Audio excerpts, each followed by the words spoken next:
Michael Jackson's final rehearsal. The truth about his last night alive. June 25th, 2009. A date that would forever change the landscape of music history. The world would wake to news that seemed impossible, incomprehensible. The king of pop, the man who had moonwalked his way into the hearts of billions, was gone. But what happened in those final hours? What were the last moments of a legend who had spent his entire life entertaining the world? The story begins not with his death, but with a dream. Michael Jackson's dream of one final comeback, one last dance with destiny. At 50 years old, the man who had given us Thriller, Billie Jean, and Beat It was preparing for what he called his final curtain call. But how did it all end so tragically, so unexpectedly? The final days, a king, preparing for his throne.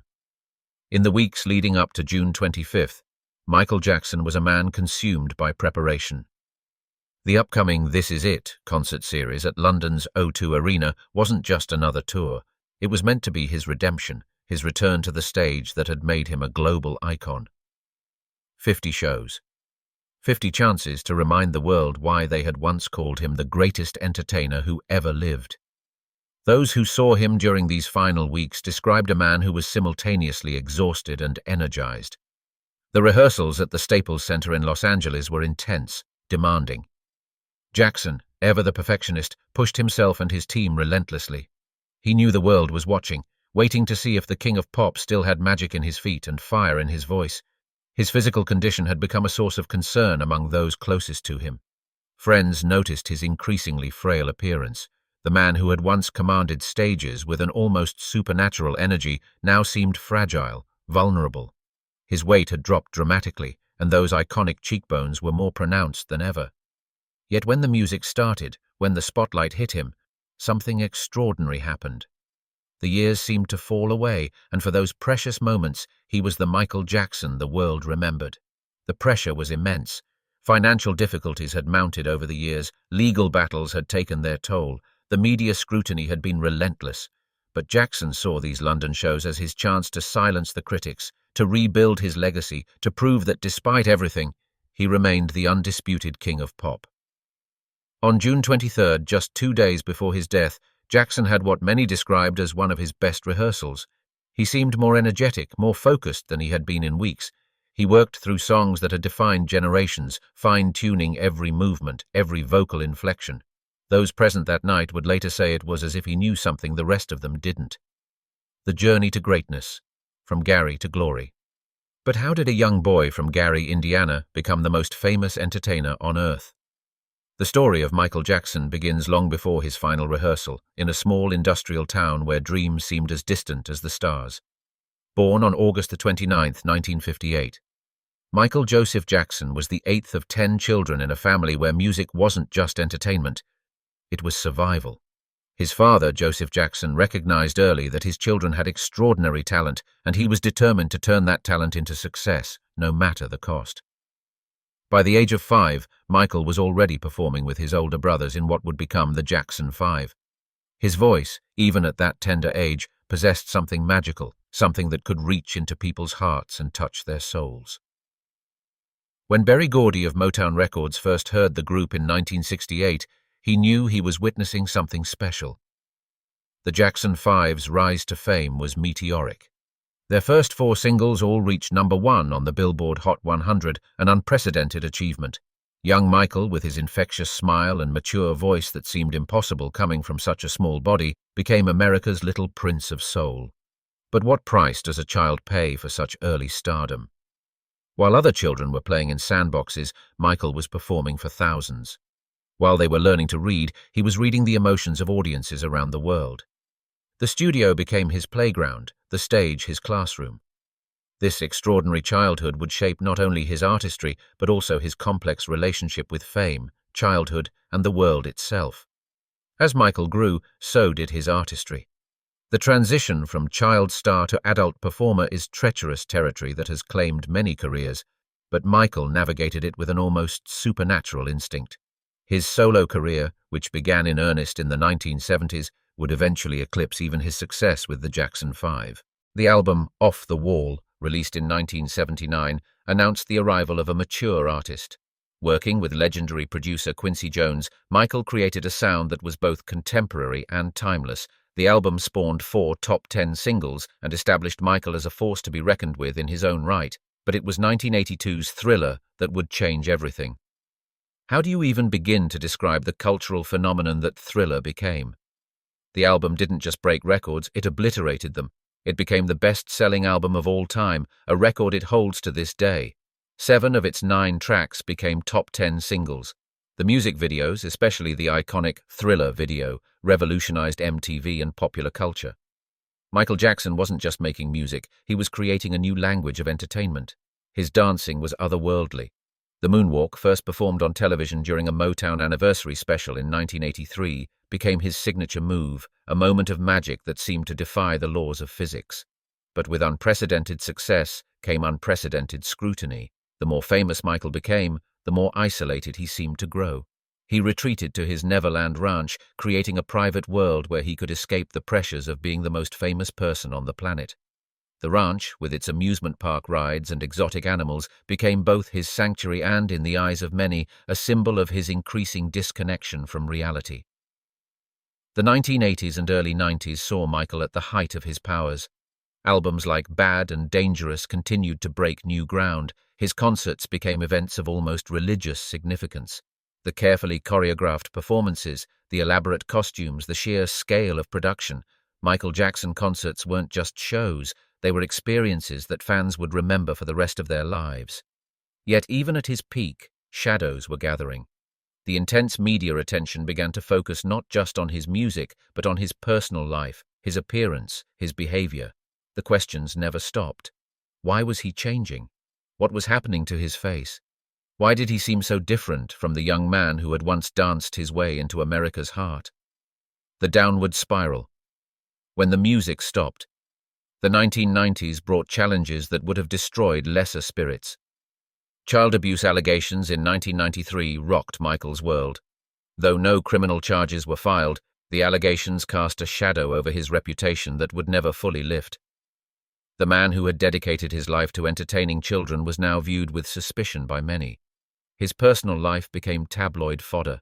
His marriages to Lisa Marie Presley and later Debbie Rowe were scrutinized endlessly. Every public appearance was analyzed, criticized, sensationalized. The media that had once celebrated his genius now seemed intent on documenting his every perceived flaw. Financial troubles began to mount despite his enormous earning power. Legal fees, lavish spending, and business decisions that would later prove costly all contributed to mounting debts. The king of pop was facing financial pressures that would have been unimaginable during his Thriller years. The 2005 trial on child molestation charges was perhaps the lowest point of Michael's public life. Though he was acquitted on all counts, the trial took an enormous toll on his physical and mental health. Those who saw him during this period described a man who seemed to age years in months. After the trial, Michael largely retreated from public life. He moved to various locations around the world, searching for peace, for normalcy, for some refuge from the storm that his life had become. But could the most famous person on earth ever really disappear? The final hours, June 25, 2009. The morning of June 25th began like many others for Michael Jackson. He was at his rented Holmby Hills mansion, preparing for another day of rehearsals for the This Is It tour. The house, with its French chateau style and meticulously manicured grounds, was meant to be his sanctuary during these intense weeks of preparation. Dr. Conrad Murray, Michael's personal physician, had been staying at the house to monitor Michael's health during this crucial period. The doctor had been treating Michael for insomnia, a condition that had plagued the performer for years. The pressure of the upcoming shows, combined with decades of irregular sleep patterns, had made rest nearly impossible for Michael. What happened in those early morning hours has been reconstructed through court testimony, medical reports, and investigation findings. According to Dr. Murray's later testimony, Michael had been unable to sleep despite various treatments. In what would prove to be a fatal decision, Dr. Murray administered propofol, a powerful anesthetic normally used in hospitals, to help Michael sleep. Propofol, nicknamed Milk of Amnesia for its milky white appearance, is not meant for use as a sleep aid. It's a drug that requires constant monitoring, sophisticated equipment, and trained medical personnel. Using it in a home setting without proper monitoring was extraordinarily dangerous. Sometime around noon, Dr. Murray discovered that Michael was not breathing.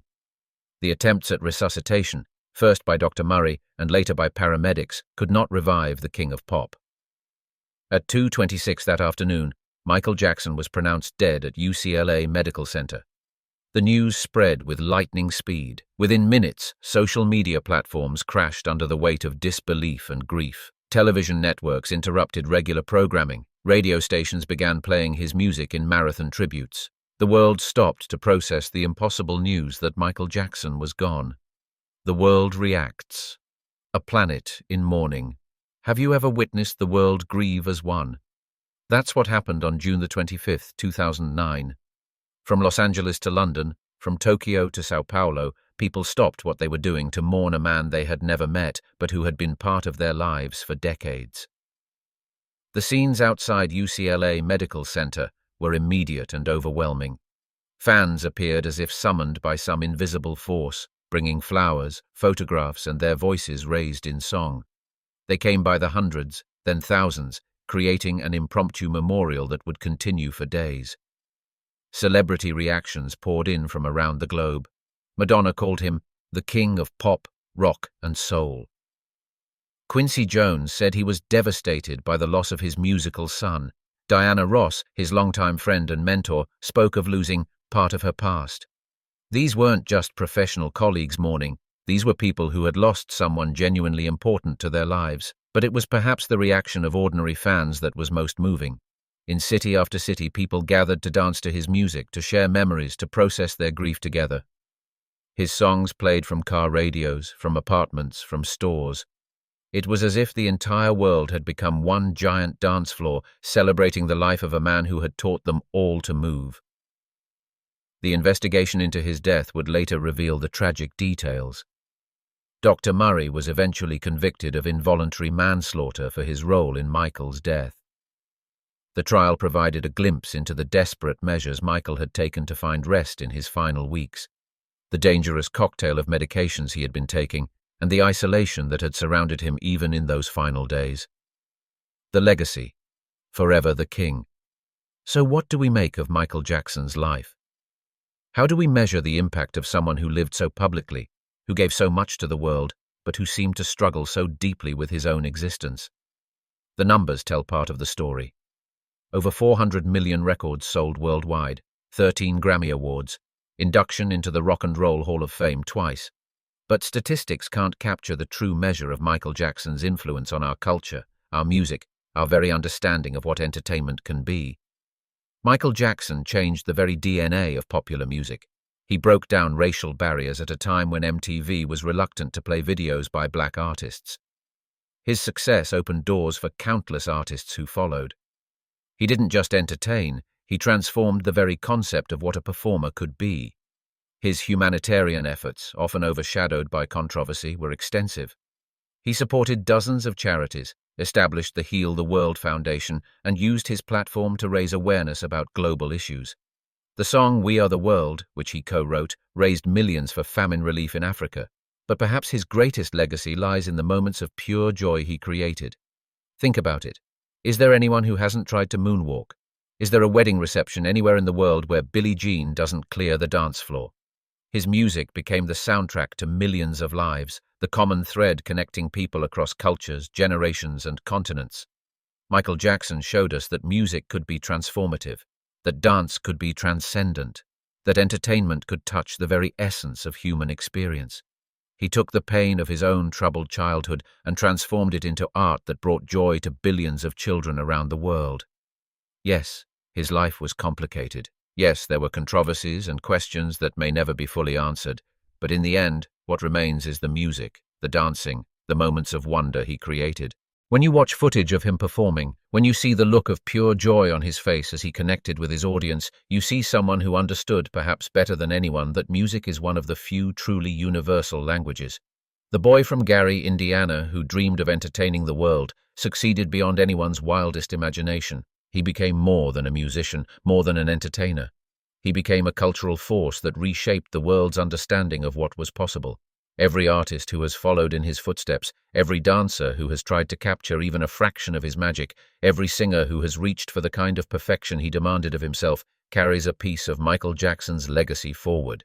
On that final night at the Staples Center, as Michael Jackson rehearsed for shows that would never happen, he was still chasing perfection, still trying to give his audience something transcendent.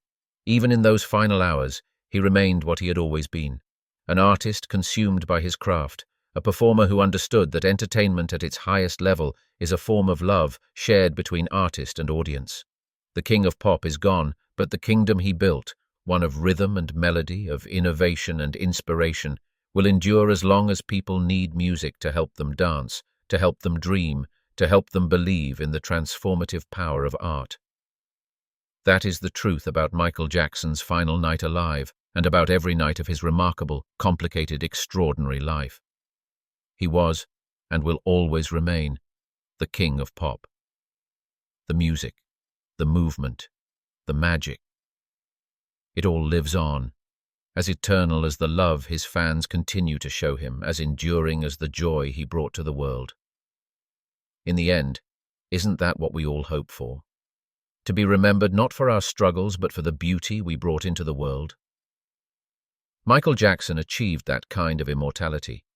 Every time someone hears Billie Jean and feels compelled to move, every time a child tries to moonwalk across their bedroom floor, every time his voice soars from a speaker and reminds us what pure talent sounds like, in those moments, Michael Jackson lives on. The final rehearsal is over. The king of pop has left the stage. But the music? The music plays forever.